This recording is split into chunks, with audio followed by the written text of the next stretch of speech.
আমি আরো একটা সত্য কথা বলি, আপনাদের এলাকার স্কুলগুলোতে 16ই ডিসেম্বরের যে অনুষ্ঠান হয়, আর ওই অনুষ্ঠানে যেমন খুশি তেমন সাজর যে একটা পর্ব থাকে না? যেমন খুশি তেমন সাজর যে একটা পর্ব থাকে, ওই পর্বে রাজাকারের দৃশ্যে যাদেরকে উপস্থাপন করা হয় তাদের সবার চেহারায় দাঁড়িয়ে আছে আর মাথায় টুপি আছে। আমার একটা কমন জিজ্ঞাসা, যে আজকের এই আধুনিক বাংলাদেশে, ফিতনার বাংলাদেশে যদি আমরা 90% মুসলিম বলি, এর মধ্যে যদি 30% মুসলিম দিনদার হয়, আজ থেকে 54-55 বছর আগে এই দিনদারদের সংখ্যা কি বেশি ছিল না? ওরা আপনাদেরকে টাকার লোভ দেখাতে পারে, কিন্তু আপনি কিভাবে ওই ক্ষমতার মসনদ পর্যন্ত যাবেন সেই রাস্তা আপনাকে কোনোদিন দেখায় নাই, কোনোদিন দেখাবে না। আপনাকে এসে শুধু বলবে আমাকে একটা ভোট দিয়েন। দেখেন, ভোট আপনারা 54 বছর থেকে দিচ্ছেন। যখন শেখ হাসিনা 2009-এর পরে ভোট চাইতে এসেছিল, তখন আমার মনে আছে যে পত্রিকায় তার বোরখা ছিল, বোরখার নিচে ব্লাউজের হাত ছিল এতদিন পর্যন্ত। তখন মানুষ ওই হাত দেখে, তখন মানুষ ওই বোরকা পরা দেখে ভেবেছিল, হ্যাঁ এবার মনে হয় মুসলমানদের মুক্তির রাস্তা তৈরি হচ্ছে। সব বাংলাদেশের ধর্মপ্রাণ মুসলমানেরা হাসিনাকে ভোট দিয়েছিলেন। তারপরে 17 বছরের রাজত্ব আপনারা দেখেছেন। তার আগে যারা ছিল 2000 সালে, তাদেরকে আপনারা ভেবেছিলেন এরা এরশাদের চাইতে ভালো হবে, তখন আপনারা তাদেরকে 95-96-এর পরে 2000-এ আপনারা তাদেরকে ক্ষমতায় বসিয়েছিলেন। হাদি যখন টকশোতে বসেছে, তখন ওর সামনে আর কেউ কথা বলতে পারে নাই। চিন্তা করেন, জাস্ট ইমাজিন, আপনি এটাও কল্পনা করেন যে আজ থেকে 15 বছর পরে যদি হাদির মতো সহি মানহাজের, ধরেন হাদির মানহাজ ভুল ছিল, আকীদার ভুল ছিল, সব ভুল ছিল, 15 বছর পরে যদি সহি আকীদা এবং সহি মানহাজের 1000 জন হাদি তৈরি হয়, তাহলে একটা হাদির মৃত্যুতে যদি এরকম উথাল পাথাল হয়, ওইরকম 1000 জন হাদি যদি মাঠে থাকে, বাংলাদেশ কোথায় যাবে? ওইটার প্রস্তুতি নেন। নারায়ে তাকবীর, আল্লাহু আকবারের মাঝে কোনো ফায়দা নাই। পড়াশোনা করেন ঘরে, বিপ্লব প্রতিষ্ঠিত হবে অটোমেটিক্যালি রাস্তায়। ওই যে আমাদের বর্তমান সময়ের যাকে আমরা অনেক চিনি, পিনাকি ভট্টাচার্য, ওরও একটা বই আছে যে বাংলাদেশের স্বাধীনতা যুদ্ধে ইসলামের অবদান। এই কথাগুলো আমি কেন বলছি? এই কথাগুলো আমি এই জন্য বলছি যে 1971 সালে আমরা জীবন দিলাম এইটা মনে করে যে আমরা শহীদ হচ্ছি, আমরা জীবন দিলাম এইটা মনে করে আল্লাহু আকবার বলে যে আমি আমার দেশের জন্য লড়াই করতেছি। আমরা 1971 সালে জীবন দিলাম এই মনে করে যে এইখানে বক্তব্য শুরু হয়েছে নাহমাদুহু ওয়া নুসাল্লি আলা রাসূলিহিল কারীম আর ওয়া নাসরুম মিনাল্লাহ ফাতহুন কারীব দিয়ে। তাহলে এই দেশে 1971 সালের যুদ্ধের পরে যেই দেশটা প্রতিষ্ঠা হবে, সেই দেশটা একটু হলেও তো মুসলমানদের ফেভারে থাকবে, একটু হলেও তো যারা ক্ষমতায় থাকবে তারা মুসলমানদেরকে ফেভার দিবে। কিন্তু আমরা দেখেছি বাংলাদেশে 1971 সাল থেকে নিয়ে শুরু করে 1972 সাল থেকে নিয়ে শুরু করে আজ অবধি যখনই বাংলাদেশের স্বাধীনতার যুদ্ধ কথা এসেছে, তখনই মুসলমানদেরকে অপমান করা হয়েছে, রাজাকার হিসেবে দাড়ি টুপিওয়ালা ব্যক্তিদেরকে উপস্থাপন করা হয়েছে। আর এই স্বাধীনতার যুদ্ধকে একচাটিয়ে হাতিয়ে নিয়ে যাওয়ার চেষ্টা করেছে বাংলাদেশের সেকুলারেরা, যারা ওই সময় লেজ গুটিয়ে ভারতে অবস্থান করছিল। আজকে আপনি বাংলাদেশের স্বাধীনতার যুদ্ধের কথা বলতে যান, দেখবেন সবার আগে যে লোকটা কথা বলছে ও বাংলাদেশের সবচেয়ে পাক্কা সেকুলার, ও বাংলাদেশের স্বাধীনতা নিয়ে কথা বলছে। আর আমরা মুসলমানেরা স্বাধীনতার যুদ্ধের অবদান সব ওদের হাতে ঢেলে দিয়ে আমরা চুপচাপ বসে আছি। তো আমি যে কথাটা এখানে বলতে চাচ্ছিলাম সেটা হচ্ছে যে 1971 সালের স্বাধীনতার যুদ্ধে আপনারাই জীবন দিয়েছেন। আমি যদি জাস্ট ছোট্ট একটা কথা বলি 1971 সালের স্বাধীনতার যুদ্ধের মুসলমানদের অবদান নিয়ে, তাহলে আমি বলবো যে 1971 সালের 26শে মার্চ যখন আমাদের চট্টগ্রাম বেতার কেন্দ্র থেকে মুক্তিযুদ্ধের ঘোষণা দেওয়া হলো, ওই মুক্তিযুদ্ধের ঘোষণার দ্বিতীয় পর্বে কবি আব্দুস সালাম উনি যখন ঘোষণা শুরু করেন, তখন উনি বলেছিলেন যে নাহমাদুহু ওয়া নুসাল্লি আলা রাসূলিহিল কারীম। এই বাক্য দিয়ে উনি ওনার স্বাধীনতার কবিতা পাঠ করা শুরু করেছিলেন এবং উনি ওনার বক্তব্য শেষ করেছিলেন নাসরুম মিনাল্লাহ ওয়া ফাতহুন কারীব দিয়ে। আপনি এখানে ইসলাম খুঁজে পান নাই?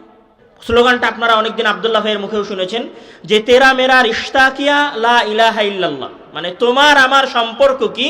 তোমার আমার সম্পর্ক হচ্ছে লা ইলাহা ইল্লাল্লাহর সম্পর্ক। আর একটা স্লোগান অনেক কমন ছিল, সেটা হচ্ছে নারায়ে তাকবীর, আল্লাহু আকবার স্লোগান। 24-এ আপনারা যে আন্দোলন করলেন, 24-এর আন্দোলনেও সবচেয়ে বেশি প্রাণ দিয়েছে বাংলাদেশের কোন কোটিপতির ছেলে মারা গেছে এই নিউজ আছে আপনাদের কাছে? কোন ধনীর ছেলে মারা গেছে, কোন বড় রাজনৈতিক নেতার ছেলে মারা গেছে মনে আছে আপনাদের? এরকম একটা নাম গুনে দিতে পারবেন? মারা গেছে কারা? যার ছেলে এই নরসিংদী অঞ্চলে কারখানায় কাজ করে, মাঠে কাজ করে এবং ছেলেকে ঢাকা বিশ্ববিদ্যালয়ে পড়ায়, ওই ছেলেটা ঢাকায় মারা গেছে। আসসালামু আলাইকুম ওয়া রাহমাতুল্লাহি ওয়া বারাকাতুহু। ইন্নাল হামদালিল্লাহি ওয়াহদাহু ওয়া সলাতু ওয়া সালামু আলা মান লা নাবিয়্যা বা'দাহু, আম্মা বা'দ। প্রশংসা এবং গুণগান সে আল্লাহ তাআলার জন্য, যিনি আমাদেরকে দীর্ঘ সময় যাবত এই দিনই মাহফিলে বসে থেকে আলোচনা শোনার এবং সেইখান থেকে কিছু আমল সংগ্রহ করার তৌফিক দান করেছেন, আলহামদুলিল্লাহ। তারপর পরই দুরুদ এবং সালাম বর্ষিত হোক তার প্রেরিত সর্বশেষ এবং সর্বশ্রেষ্ঠ রাসূল মুহাম্মদ ইবনে আবদুল্লাহর উপরে, সকলেই বলি সাল্লাল্লাহু আলাইহি ওয়াসাল্লাম।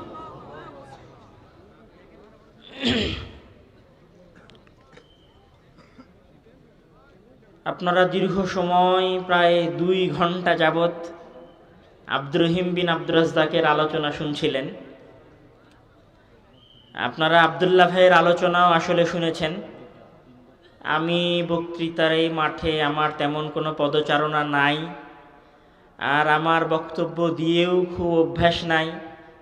আমি সাধারণত একাডেমিক মানুষ, একাডেমিক বিষয়ে আমার পদচারণা বেশি। আপনারা আব্দুর রহিমের জন্য দোয়া করবেন।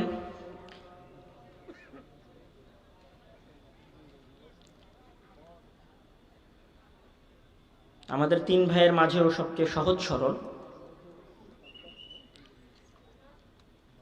আম্মুর অনেক আদরের।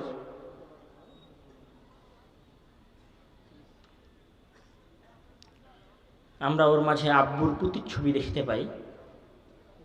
আপনারা দোয়া করবেন যে সে যেন বাংলাদেশের এই খেদমতের জগতে এক বিশাল নক্ষত্র হয়ে উদিত হয়, ইনশাআল্লাহ। সম্মানিত উপস্থিতি, আজকের এই সংক্ষিপ্ত বৈঠকে আমি আলোচনার বিষয়টা বর্তমান সময় এবং বর্তমান পরিবেশ এবং আমাদের বর্তমান দেশকে সামনে রেখেই আলোচনা করার চেষ্টা করব। সেই জায়গায় প্রথম যে বিষয়টা সামনে রেখে আমি আলোচনা করার চেষ্টা করব সেটা হচ্ছে যে আসলে আমাদের বাংলাদেশের যারা একদম খেটে খাওয়া মানুষ, সাধারণ মানুষ, যারা দিন আনে দিন খায়, অথবা 30-35 হাজার 40 হাজার টাকার বেতনে বাংলাদেশের বিভিন্ন প্রাইভেট সংস্থা অথবা সরকারি বিভিন্ন লেভেলে চাকুরি করে, সেই মানুষগুলো একটা হেজিটেশনে ভোগে অথবা অনাগ্রহতায় ভোগে। সেটা হচ্ছে যে দেশ গড়া এবং সমাজ পরিবর্তনের ক্ষেত্রে আমাদের ভূমিকা কি হওয়া উচিত। মানে এই যে আমাদের মতো এখানে যে সাধারণ মানুষেরা আছে, যারা আজকে এখানে আলোচনা শুনতে এসেছে, আমাদের যে সমস্ত দিনমজুর ভাইয়েরা আছেন, এই সমস্ত মানুষের দেশ পরিবর্তনের ক্ষেত্রে, সমাজ পরিবর্তনের ক্ষেত্রে আসলে কোনো ভূমিকা আছে কি না, অথবা ভূমিকাটা থাকলে সেই ভূমিকা কেমন হওয়া উচিত, আমি শুধু সেই অংশটাতে আলোচনা করব। সমস্যা হচ্ছে যে 1947 সালে যখন ভারত এবং পাকিস্তান দুইটা দেশ নামে আলাদা আলাদা রাষ্ট্র হয়েছে ব্রিটিশদের থেকে মুক্তি পেয়ে, ওই সময়ও ব্রিটিশ বিরোধী আন্দোলনে যে সমস্ত হাজার হাজার মানুষেরা প্রাণ দিয়েছিল, তারা আসলে এলিট শ্রেণীর ছিল, কোটিপতির সন্তানেরা ছিল, বিষয়টা এরকম না। ওই সময়ও যারা আজাদির ওই আন্দোলনে, ব্রিটিশদেরকে তাড়ানোর ওই আন্দোলনে প্রাণ দিয়েছিল, জীবন দিয়েছিল, সেই মানুষগুলো হয় আলেম ওলামা ছিল, না হলে সাধারণ দিনমজুর খেটে খাওয়া মানুষ ছিল। এবং ওই সময়ে আমি শুধু একটা অঞ্চলের কথা বলি, যেটা হচ্ছে আমাদের বর্তমান বিহার। আপনারা বিহারের নাম শুনেছেন, ভারতের একটা প্রদেশ। ওই প্রদেশের একটা এলাকার নাম হচ্ছে সাদেকপুর। ওই সাদেকপুরের ক্ষেত্রে বলা হয় যে ব্রিটিশ বিরোধী আন্দোলনে ওলামায়ে সাদেকপুরের পরিশ্রম এবং রক্ত যদি এক পাল্লায় রাখা হয়, তাহলে ওই পাল্লা ভারী হবে সারা উপমহাদেশের সকল মুসলমানদের পরিশ্রমের উপরে। মানে ওলামায়ে সাদেকপুরেরা এত বেশি জীবন দিয়েছিলেন ভারত উপমহাদেশে মুসলমানদের স্বাধীনতার এবং আজাদির এই লড়াইয়ে। এবং যখন দিল্লি, এলাহাবাদ, হায়দ্রাবাদ এই অঞ্চলগুলোতে বড় বড় সম্মেলন হয়েছে, তখন ওই সম্মেলনগুলোতে আমাদের এই বাংলার, আমাদের এই পশ্চিম বাংলা, পূর্ব বাংলার যে সমস্ত সাধারণ মানুষ, দিনমজুর মানুষ, এই মানুষগুলোই 2-3 দিন সপ্তাহব্যাপী সফর করে ওই সমস্ত সম্মেলনগুলোতে অংশগ্রহণ করেছে। এই সম্মেলনগুলোতে অংশগ্রহণ করার সময় এবং অংশগ্রহণ করার পরে এবং অংশগ্রহণ করার আগে তারা যে শ্রম দিয়েছে, তারা যে রক্ত দিয়েছে, আজকেও যদি আমরা বিবেচনা করার চেষ্টা করি যে তাদের ওই রক্ত দেওয়ার যে উদ্দেশ্য ছিল, তারা যে কারণে রক্ত দিয়েছিলেন, সেই রক্ত দেওয়াটা কি এখন পর্যন্ত সফল হয়েছে?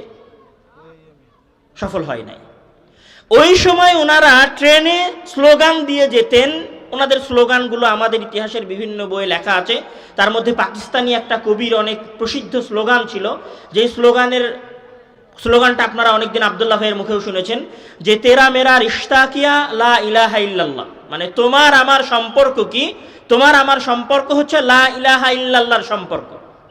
আর একটা স্লোগান অনেক কমন ছিল, সেটা হচ্ছে নারায়ে তাকবীর, আল্লাহু আকবার স্লোগান।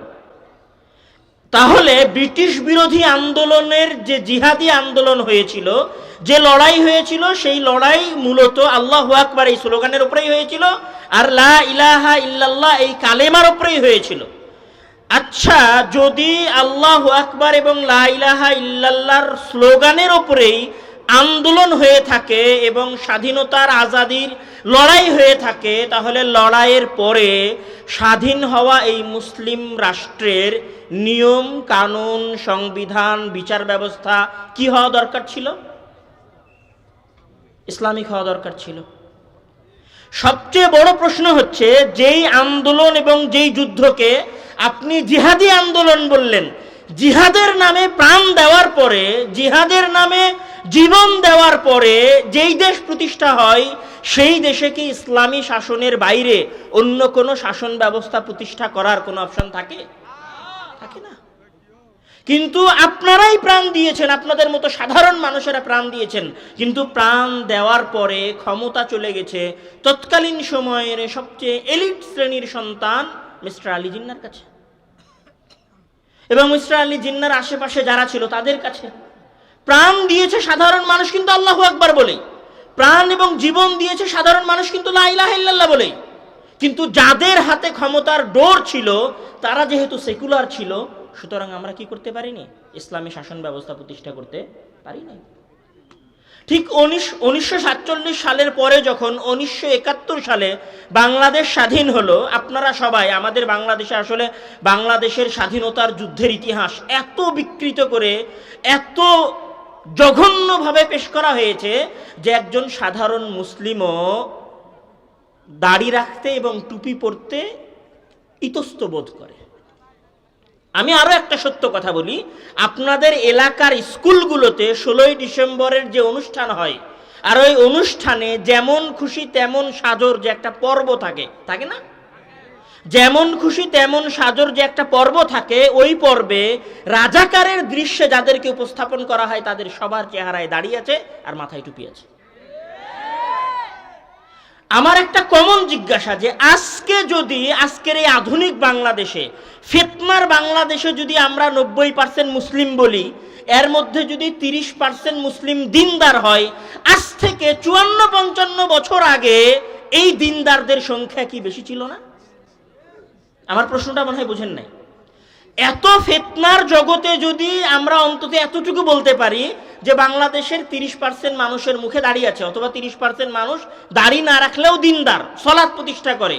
আজ থেকে 54 বছর পূর্বে যখন বাংলাদেশের স্বাধীনতার যুদ্ধ হয়েছিল, তখন কি দাড়ি রাখা মানুষদের এবং ইমানদারদের সংখ্যা আজকের চাইতে একটু হলেও বেশি ছিল না? এসেছিল। আজকের 24-এর আন্দোলনে যে সমস্ত পোলাপাইন জীবন দিয়েছে, যেই সমস্ত ছেলেরা শহীদ হয়েছে, তারা যদি আল্লাহু আকবার বলে শহীদ হয়ে থাকে, মানে তাদের ভাষায় আর কি, আল্লাহু আকবার বলে জীবন দিয়ে থাকে, এবং সেইটার সংখ্যা যদি 1400 জনের মধ্যে 1200 থেকে 1300 জন হয়, তাহলে 1971 সালে যদি 30 লক্ষ মানুষ, আপনাদের হিসাব অনুযায়ী 30 লক্ষ মানুষ জীবন দিয়ে থাকে, তার মধ্যে 29 লক্ষ মানুষ দিনদার মুসলিম ছিল না? তাদের মুখে দাড়ি ছিল না? তারা সালাত, সিয়াম, হজ, যাকাত করতেন না? তাহলে কিভাবে 16ই ডিসেম্বরের অনুষ্ঠানে আপনার যেমন খুশি তেমন সাজো পর্বে রাজাকারের চেহারায় দাঁড়িয়ে থাকে? এটা হচ্ছে বিকৃত ইতিহাস। তো আমি যে কথাটা এখানে বলতে চাচ্ছিলাম সেটা হচ্ছে যে 1971 সালের স্বাধীনতার যুদ্ধে আপনারাই জীবন দিয়েছেন।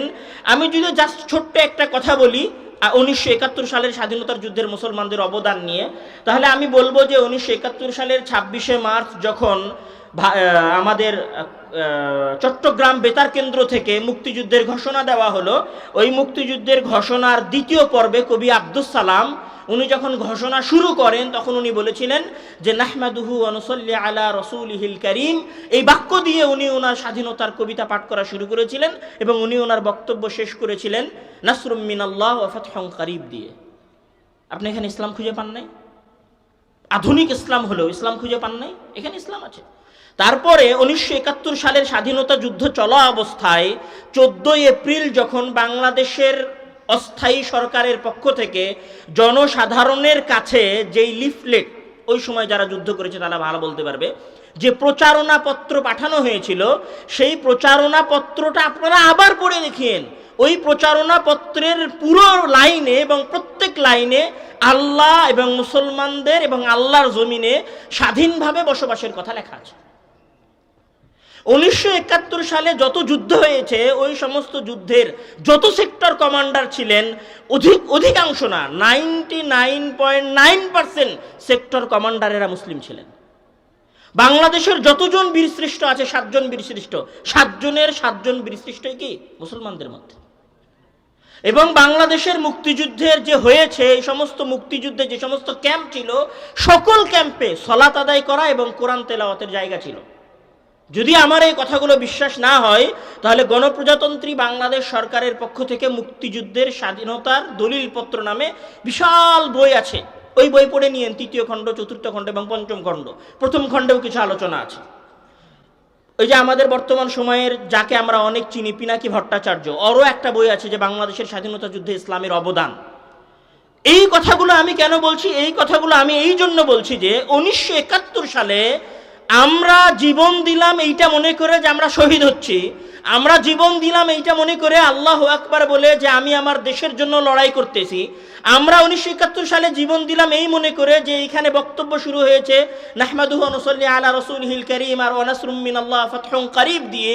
তাহলে এই দেশে 1971 সালের যুদ্ধের পরে যেই দেশটা প্রতিষ্ঠা হবে, সেই দেশটা একটু হলেও তো মুসলমানদের ফেভারে থাকবে, একটু হলেও তো যারা ক্ষমতায় থাকবে তারা মুসলমানদেরকে ফেভার দিবে। কিন্তু আমরা দেখেছি বাংলাদেশে 1971 সাল থেকে নিয়ে শুরু করে 1972 সাল থেকে নিয়ে শুরু করে আজ অবধি যখনই বাংলাদেশের স্বাধীনতার যুদ্ধ কথা এসেছে তখনই মুসলমানদেরকে অপমান করা হয়েছে, রাজাকার হিসেবে দাড়ি টুপিওয়ালা ব্যক্তিদেরকে উপস্থাপন করা হয়েছে। আর এই স্বাধীনতার যুদ্ধকে এক চাটিয়ে হাতিয়ে নিয়ে যাওয়ার চেষ্টা করেছে বাংলাদেশের সেকুলারেরা, যারা ওই সময় লেজ গুটিয়ে ভারতে অবস্থান করছিল। আজকে আপনি বাংলাদেশের স্বাধীনতার যুদ্ধের কথা বলতে যান, দেখবেন সবার আগে যে লোকটা কথা বলছে ও বাংলাদেশের সবচেয়ে পাক্কা সেকুলার, ও বাংলাদেশের স্বাধীনতা নিয়ে কথা বলছে। আর আমরা মুসলমানেরা স্বাধীনতার যুদ্ধের অবদান সব ওদের হাতে ঢেলে দিয়ে আমরা চুপচাপ বসে আছি। আমি এখানে আরো একটা কথা বলি, 1971 সালের নভেম্বর মাসের আগ পর্যন্ত আপনারা ইতিহাসের পাতা খুলে দেখেন এবং ইতিহাস বিস্তারিত পড়ে দেখেন। 1971 সালের নভেম্বর অক্টোবর মাসের আগ পর্যন্ত এই যে বাংলাদেশের বর্তমান সংবিধানে আছে যে গণতান্ত্রিক সরকার হতে হবে, ধর্মনিরপেক্ষতাবাদ থাকতে হবে, সমাজতান্ত্রিক সমাজ ব্যবস্থা হতে হবে, এই যে ধর্মনিরপেক্ষতাবাদের কথা, এইটা অক্টোবরের আগ পর্যন্ত, আমি বলছি 1971 সালের অক্টোবরের আগ পর্যন্ত ধর্মনিরপেক্ষতাবাদের কথা বাংলাদেশের স্বাধীনতার যুদ্ধের কোথাও ছিল না। আপনারা শেখ মুজিবের যেই বক্তব্য এই যাবৎ প্রচার করেছেন, শেখ মুজিবের এই বক্তব্যের মধ্যেও বক্তব্যের শেষে কি ছিল? ইনশাআল্লাহ বাক্য ছিল। তো ইনশাআল্লাহ বাক্য দিয়ে যে স্বাধীনতার যুদ্ধ ঘোষণা হয়, সেই স্বাধীনতা যুদ্ধের পরে যেই দেশ প্রতিষ্ঠা হয়, সেই দেশে কিভাবে ধর্মনিরপেক্ষতাবাদ থাকতে পারে? আপনার যদি বিশ্বাস না হয় তাহলে আপনি মেজর জলিল, যিনি সম্ভবত আমাদের নবম সেক্টর কমান্ডার ছিলেন, মেজর জলিলের বিশাল বই আছে, 4-5টা বই আছে মেজর জলিলের, আপনি সবগুলো বই পড়েন। উনি বাংলাদেশের স্বাধীনতা নিজে যুদ্ধ করেছে, নিজে মুক্তিযুদ্ধ ছিলেন এবং বাংলাদেশের স্বাধীনতার যুদ্ধের কথা উনি বর্ণনা করেছেন। আপনি সেই ইতিহাস পড়েন। আমি এইখানে যে কথাটা বলতে চাচ্ছিলাম যে 1971 সালে আপনারা জীবন দিলেন, দিনের জন্য জীবন দিলেন, দিনের ভালোবাসায় জীবন দিলেন, মাতৃভূমির জন্য জীবন দিলেন, মাতৃভূমির ভালোবাসায় জীবন দিলেন। আপনারা এই কথা বলে জীবন দিলেন যে আমার দেশের স্বাধীনতা যদি কেউ কেড়ে নিতে চায়, নিজের মাল এবং রক্ত এবং সম্মানের হেফাজত করা ইসলামে জায়েজ, এই জন্য আমরা আমাদের 1971 সালের যুদ্ধে জীবন দিয়েছি। ওই জীবন দেওয়ার পরে কি আপনাদের আশা পূর্ণ হয়েছিল? হয় নাই।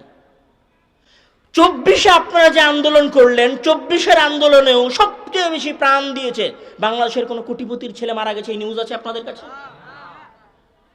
কোন ধনীর ছেলে মারা গেছে, কোন বড় রাজনৈতিক নেতার ছেলে মারা গেছে মনে আছে আপনাদের? এরকম একটা নাম গুনে দিতে পারবেন? মারা গেছে কারা? যার ছেলে এই নরসিংদী অঞ্চলে কারখানায় কাজ করে, মাঠে কাজ করে এবং ছেলেকে ঢাকা বিশ্ববিদ্যালয়ে পড়ায়, ওই ছেলেটা ঢাকায় মারা গেছে। যার বাপ দিন আনে দিন খায়, তাদের সন্তানেরাও এখানে মারা গেছে। আর 24-এর আন্দোলন শেষ হয় নাই, ক্ষমতার যে বন্টন হয়েছে, ক্ষমতার বন্টন সব এলিট শ্রেণীরা দখল করে নিয়ে গেছে। যারা একদিনও রাস্তায় নেমে স্লোগান দেয় নাই, যারা একদিনও রাস্তায় নেমে আন্দোলন করে নাই, তারাই 24-এর পরে আমাদের কাছ থেকে ক্ষমতা ছিনিয়ে নিয়ে চলে গেছে। আপনাদেরকে শুধু বুড়ি আঙ্গুল দেখাইছে। 1947, 1971 এবং 24-এর এই আন্দোলনে সবচেয়ে বেশি যারা অপমানিত হয়েছে এবং সবচেয়ে বেশি যারা বঞ্চিত হয়েছে, তারা হচ্ছে এই অঞ্চলের সাধারণ মুসলিম জনগণেরা। কিন্তু আমি বলছি, আজকের পরে এবং আজ থেকে 15-20 বছর পরে এই গণতন্ত্র আপনাকে আবারও বিপ্লব নিয়ে এসে দিবে, কিন্তু ওই বিপ্লবে যেন বাংলাদেশের এলিট শ্রেণীরা ক্ষমতা বন্টন করে ছিনিয়ে নিয়ে যেতে না পারে, আপনাদেরকে সেই প্রস্তুতি গ্রহণ করতে হবে। সেই প্রস্তুতি গ্রহণ কি করে হবে? সেই প্রস্তুতি গ্রহণ এইভাবে হবে না যে আপনি আবার কেউ মিছিলের ডাক দিবে, ঢাকা বিশ্ববিদ্যালয়ের কোনো এক পোলা মিছিলের ডাক দিবে, আপনি সেই মিছিলে অংশগ্রহণ করবেন, অংশগ্রহণ করার পরে বলবেন নারায়ে তাকবীর, আল্লাহু আকবার, বুলেট আসবে, আপনার বুকে লাগবে, আপনি মারা যাবেন। আর এইভাবে আবার আগামী আন্দোলন হবে, আবার সেকুলাররা বাংলাদেশের ক্ষমতায় আসবে। এই সিস্টেমে আগালে, শুধুমাত্র নারায়ে তাকবীর এবং আল্লাহু আকবারের সিস্টেমে আগালে, আপনি আজকেও যেমন কৃষক ছিলেন, আজকেও যেমন নিজের সামান্য অধিকারের জন্য আপনি রাস্তায় রাস্তায় ঘুরতেছেন, আজ থেকে 25 বছর পরে, আজ থেকে 100 বছর পরে আপনি এখনকার মতো রাস্তায় রাস্তায় ঘুরতে থাকবেন। সবার আগে ওই পরিবেশ পরিবর্তন করতে হলে যেই জিনিসটা আপনাকে করতে হবে, সেটা হচ্ছে সবচেয়ে কম্পালসারি শর্ত। শুনতে আসলে কমন কথা মনে হবে, কিন্তু কমন কথাই আমরা পালন করি না। সবার আগে যে জিনিসটা করতে হবে সেটা হচ্ছে জ্ঞান অর্জন করতে হবে। আমি এখানে জ্ঞান অর্জন করার কথা বলতে গিয়ে জাস্ট একটা দলিল নিয়ে আসব। আপনারা একটা কমন এবং পরিচিত ঘটনা, আদম আলাইহিস সালাম এবং হাওয়া আলাইহিস সালামকে সৃষ্টির ঘটনা আপনারা শুনেছেন, শোনেন নাই? অনেক দিন মসজিদে ইমাম খুতবা দিয়েছে হাওয়া আলাইহিস সালাম এবং আদম আলাইহিস সালামকে সৃষ্টির ঘটনা। এবং আপনারা ওইখানে জানেন যে মহান আল্লাহ তাআলা যখন আদম আলাইহিস সালামকে সৃষ্টি করলেন, তো সৃষ্টি করার সময় ফেরেশতারা মানা করেছিল যে আপনি কেন মানুষকে সৃষ্টি করবেন? নাহনু নুসাব্বিহু বিহামদিকা ওয়া নুকদ্দিসু লাক, আমরা আপনার তাসবিহ পাঠ করি, আপনার ইবাদত করি, আমরা আপনার কোনো গুনাহ করি না, আপনার আদেশ লঙ্ঘন করি না, তো আদমকে সৃষ্টি করার কি দরকার? আমরাই তো ইবাদত করতেছি, মানুষকে ইবাদতের জন্য আপনি কেন সৃষ্টি করবেন? তো আল্লাহ তাআলা ফেরেশতাদের এই কথা উপেক্ষা করে আদমকে সৃষ্টি করেছিলেন। সৃষ্টি করার পরে আল্লাহ তাআলা সর্বপ্রথম যে কাজটা করেছিলেন, সেই কাজটা কি ছিল? ওয়াআল্লামা আদামাল আসমাআ কুল্লাহা। আদমকে সৃষ্টি করার পরে মহান আল্লাহ তাআলা আদমকে সর্বপ্রথম যেই জিনিসটা দিয়েছিলেন, আল্লামা আদামাল আসমাআ কুল্লাহা, সারা পৃথিবীর যত কিছুর জ্ঞান আছে আর যত কিছুর নাম আছে, সকল নাম মহান আল্লাহ তাআলা আদম আলাইহিস সালামকে শিখিয়ে দিয়েছিলেন। মহান আল্লাহ তাআলা আদমকে সৃষ্টি করার পরে এটা বলেননি যে হে আদম, আমি তোমাকে সৃষ্টি করছি, তুমি আশরাফুল মাখলুকাত, তুমি সর্বশ্রেষ্ঠ সৃষ্টি, যাও আমি তোমাকে পৃথিবীর সবচেয়ে ক্ষমতাশীল সৃষ্টি বানালাম, এই কথা বলেননি। আবার এটাও বলেননি, হে আদম, আমি তোমাকে পৃথিবীর সকল সোনা দানা হীরা জহরত মানি মাণিক্য যা আছে সব তোমার পায়ের কাছে নিয়ে এসে দিয়ে দিলাম, তুমি এই পৃথিবীর সবচেয়ে ধনী সৃষ্টি। এটাও মহান আল্লাহ তাআলা বলেন নাই। বরং উনি আদমকে সৃষ্টি করার পরে আদমকে সর্বপ্রথম যে জিনিসটা দিয়েছিলেন সেটা হচ্ছে ওয়াল্লামা আদামাল আসমাআ কুল্লাহা, আদমকে সকল কিছুর নাম শিখিয়েছিলেন। নাম শিখানোর পরে মহান আল্লাহ তাআলা ফেরেশতাদেরকে উদ্দেশ্য করে বলছেন, আপনারা ওই ঘটনা জানেন যে আম্বিউনি বিআসমাই হাউলাই ইন কুনতুম সাদিকিন, হে ফেরেশতারা তোমরা এই জিনিসগুলোর নাম আমাকে বলে দাও যদি তোমরা সত্যবাদী হও।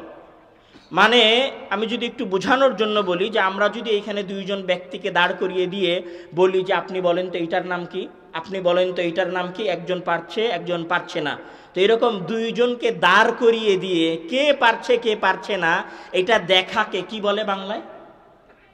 প্রতিযোগিতা। এটা কি বলে?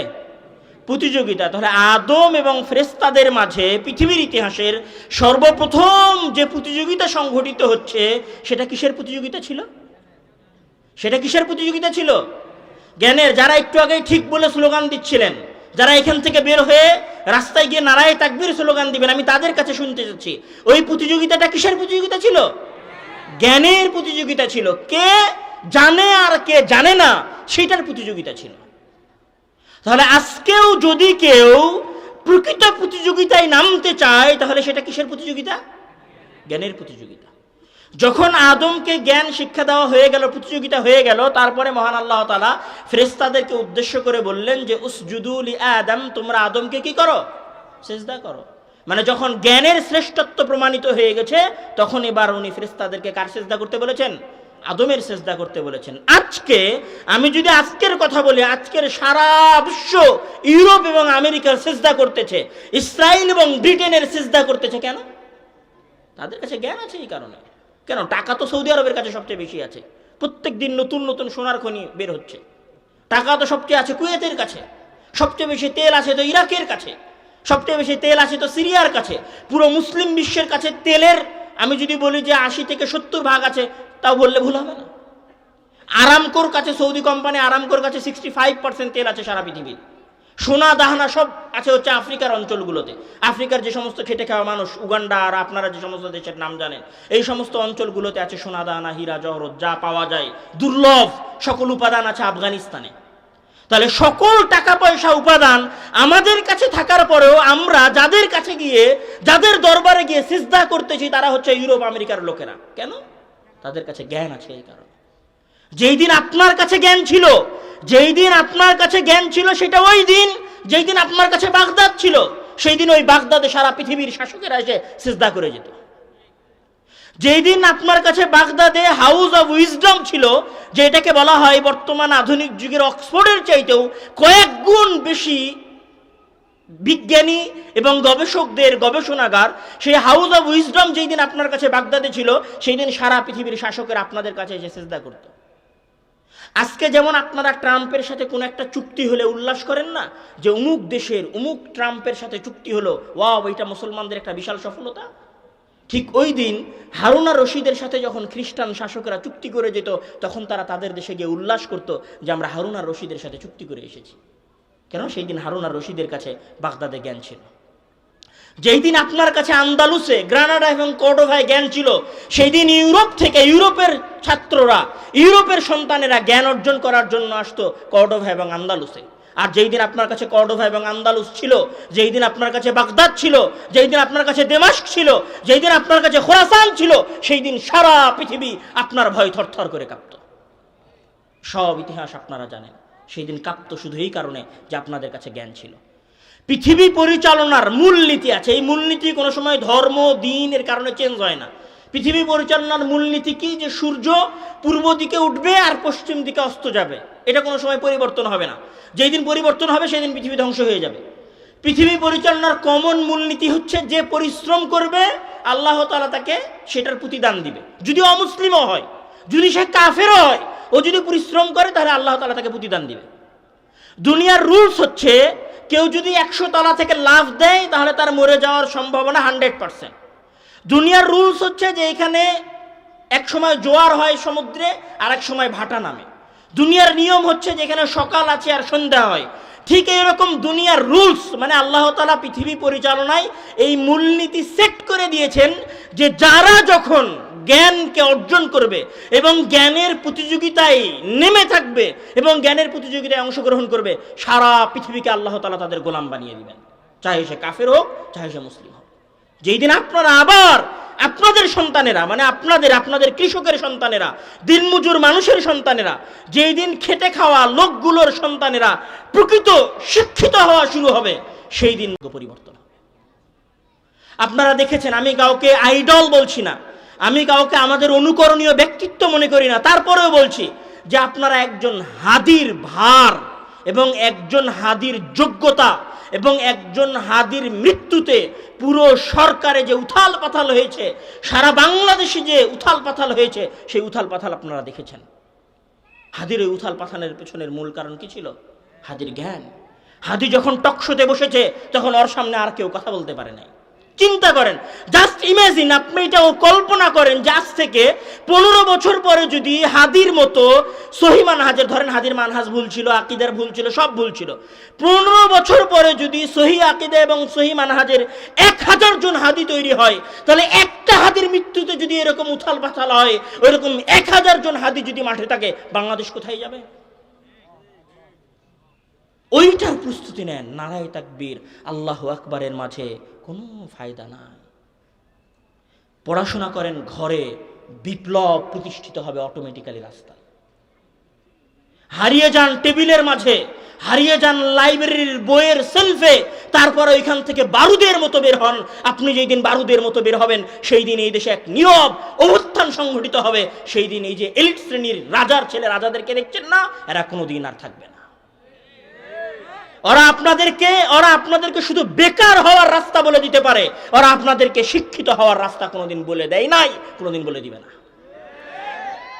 ওরা আপনাদেরকে টাকার লোভ দেখাতে পারে, কিন্তু আপনি কিভাবে ওই ক্ষমতার মসনদ পর্যন্ত যাবেন সেই রাস্তা আপনাকে কোনোদিন দেখায় নাই, কোনোদিন দেখাবে না। আপনাকে এসে শুধু বলবে আমাকে একটা ভোট দিয়েন। দেখেন, ভোট আপনারা 54 বছর থেকে দিচ্ছেন। যখন শেখ হাসিনা 2009-এর পরে ভোট চাইতে এসেছিল, তখন আমার মনে আছে যে পত্রিকায় তার বোরখা ছিল, বোরখার নিচে ব্লাউজের হাত ছিল এতদিন পর্যন্ত। তখন মানুষ ওই হাত দেখে, তখন মানুষ ওই বোরকা পরা দেখে ভেবেছিল হ্যাঁ এবার মনে হয় মুসলমানদের মুক্তির রাস্তা তৈরি হচ্ছে। সব বাংলাদেশের ধর্মপ্রাণ মুসলমানেরা হাসিনাকে ভোট দিয়েছিলেন। তারপরে 17 বছরের রাজত্ব আপনারা দেখেছেন। তার আগে যারা ছিল 2000 সালে, তাদেরকে আপনারা ভেবেছিলেন এরা এরশাদের চাইতে ভালো হবে, তখন আপনারা তাদেরকে 95-96 এর পরে 2000-এ আপনারা তাদেরকে ক্ষমতায় বসিয়েছিলেন। যতবার আপনারা আশা করেছেন, যতবার আপনারা আশা দেখেছেন, ততবার আপনাদের আশা 1947, 1971, তারপরে 24, তার আগে এরশাদের আন্দোলন, সকল আন্দোলনে আপনারা যতবার আশা করেছিলেন যে এই দেশ পরিবর্তন হবে, কোনোবার আপনাদের দেশ পরিবর্তন হয় নাই, হবে না। আগামী 1000 বছর যদি আপনারা এইভাবেই লিল্লাহি তাকবীর আল্লাহু আকবার বলে জীবন দিতে থাকেন, কোনদিন এদেশের ভাগ্যাকাশে এদেশের সাধারণ মানুষদের নতুন সূর্য উদিত হবে না। যেই দিন আপনারা জ্ঞানের বিপ্লব নিয়ে আসতে পারবেন, যেই দিন ওই চেয়ার ধরেন, কথার কথা আপনি আন্দোলন করলেন, সব করার পরে বাংলাদেশের সচিবালয়ে যেগুলো বসে আছে সব তো চোর বাটপারেরা বসে আছে। একটা তো সত্য বলে না, সত্য বলতে দেয় না, নিজে ঘুষ খায়, আর একজন যে ঘুষ খায় না তাকে ঘুষ খাইতে বাধ্য করে। ওদেরকে ক্ষমতায় রেখে আপনারা তো কোনোদিন বাংলাদেশকে পরিবর্তন করতে পারবেন না। আপনারা বলছেন বিচার ব্যবস্থা সংশোধন করতে হবে।